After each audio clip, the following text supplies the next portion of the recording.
Like you, I was once held back by my fear, and I missed out on life because I was too scared to take a chance.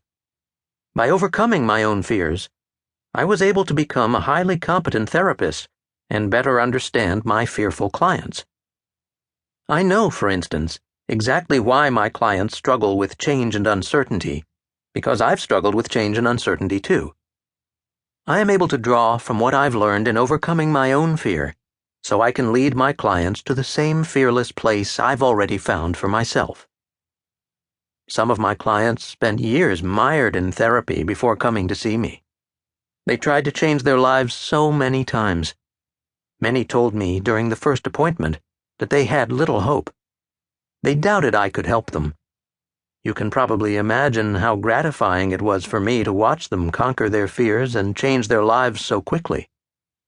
Usually, by the end of that very first appointment, they were already feeling more positive. For most, it took only a few appointments, less than a month, before they found the courage to make the first of several changes in their lives. Nearly all of them, no matter how lofty their dreams or seemingly impossible their goals, graduated from therapy in just a few months. Their goals and fears differed, but the process for changing their lives did not. I soon realized that my clients were able to face their fears and change their lives by progressing through the same 5 steps. Those steps have become the Be Fearless program. I'd like to tell you the story of how I used my fear to help others. It's my hope that by sharing this story, you'll be able to see that a similar transformation is just as possible for you. The Girl I Never Kissed. My fearful to fearless story starts in early childhood. As a toddler, I wore Forrest Gump leg braces.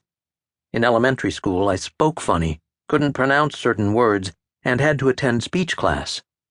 Until 7th grade, I was at least several inches taller than my classmates. Through my high school years, I was terribly shy, and so fearful of attention that I avoided parties, dances, football games, and social gatherings. While my classmates were at the prom, I was by myself, aimlessly driving my parents' Oldsmobile station wagon. Yes, the kind with the fake wood siding. I was especially fearful of girls. In my mind, they were big, bad monsters.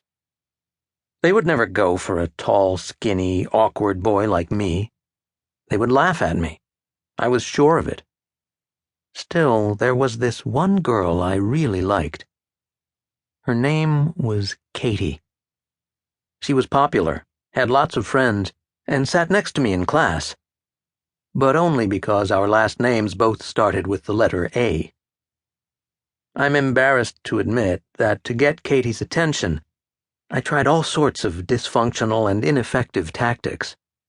Yes, I was one of those suckers who, out of desperation, fell for an advertisement in the back of a magazine for a pheromone spray called Attractant 10. The spray was supposed to render me irresistible to women. Interestingly, the product is still around today. I ordered and began using the product right away. I put it on just before class. Yet Katie seemed unaffected. One day I managed to time things so that we walked out of school at the same moment. Here she was, right next to me. We were walking in the same direction. No one else was around. It was just us.